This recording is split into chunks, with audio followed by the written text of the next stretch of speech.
Second debut game ni Jordan Clarkson. Grabe ang naging hiyawan sa Garden. Halimaw naman na takeover dito ni Jalen Bronson. Nag-alatensyonan naman si Karl Anthony Towns. So heto na, second game na magkabilang team sa Eastern Conference. Tapatang Jordan Clarkson at Jaylen Brown. May isang panalo na ang team ng ating kababayan na si Jordan Clarkson. Bagamat wala pa sa visiting team. Start of first quarter, sinimulan kaagad ni Hauser ng isang tres. Nauwi kaagad sa visiting team ng 6-0 run. Pero agad naman ditong binawin ng home team. Jalen Bronson driving floater. 7 minutes mark nang nagkaroon dito ng pull-up jumper si Jaylen Brown. May kasama pang cutting dunk ng kanilang sentro. Pero bigla naman binawi dito ni Karl Anthony Towns ng isang tres. At magkasunod ang natawagan ng 4-point play sa halfway mark. Yun nga lang, hindi niya dito naipasok kanyang free throw. Pero buti na lang may follow-up dyan si Bronson. 3 minutes mark nang lamang naman dito ng 5 ang visiting team. Gandang ball movement naman dito ng New York Knicks. Isang libreng tres itong si Shamet. Nalibre pa dito si Josh Hart. Papatapos ang first half nang natawagan dito si OG Anunoby. Kaya naman may 4-point play dito si Jaylen Brown. End of first quarter, 30-22. Sa second quarter nang ipinasok ng ating kababayan na si Jordan Clarkson. At naitala niya dito kaagad ang kanyang unang dagger 3. At corner 3 ni Miles Bridges. Napa-timeout ang Celtics. Then after the timeout, pumanada naman dito ng 3 si Hauser. Sinundan pa yan ng corner 3-pointer ni Derek White. Pero may pambawi rin dyan ng 3 si Yabusel. At 2-point ni Miles Bridges. At napa-timeout ng Celtics sa dagger 3 dito ni Jordan Clarkson. 47-36 lamang ng 11 ang home team. Then after the timeout, Jalen Bronson counted and foul. Grabe itong si Jalen Bronson, talaga naman na attack mode.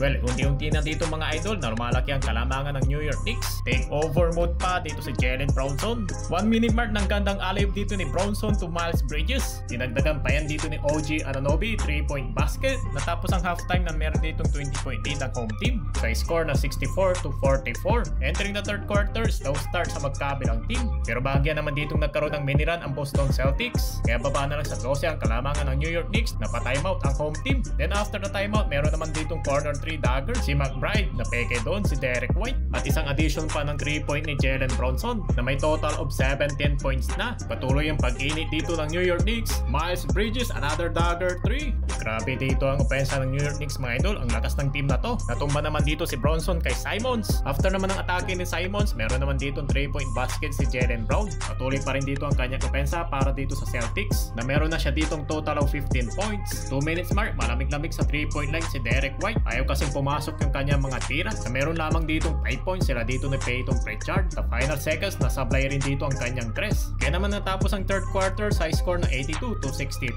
Sa entering naman dito ng fourth quarter na muling ipinasok dito si Jordan Clarkson. Pahinga muna ang kanyang kapalitan na si Jalen Bronson. Well, bahagya naman dito nagkaroon ng mini run ang visiting team. Bumaba sa 12 ang kalamangan ng home team. Pero hindi pumayag dyan ang New York Knicks. Counted in 1 basket si Karl Anthony Towns. Nagka-attentionhan mga idol na pinangunahan niya na may total of 23 points na. 8 minutes mark nang muling ipinasok itong si Jalen Bronson. Sumubok kaagad dito ng tres pero sumablay. Pero still in control pa rin dito sa New York Knicks. Then attack mode pa rin dito si Jalen Bronson driving 2-point layup. Pero sa halfway mark nang bumaba sa 10 ang kalamangan, isang corner 3 dagger ni Derek White mga idol. Biglang napatimeout dito ang New York Knicks. Then after the timeout, patuloy pa rin dito ang opensa ni Jalen Bronson. Pinangunahan niya mga idol ang opensa ng New York Knicks na meron ditong 31 points. 6 points para naman kay JC. Kaya sa huli, panalo naman dito ang New York Knicks. Malungkot ang mukha dito ni Jason Tatum mga idol dahil 0 start na ang Celtics.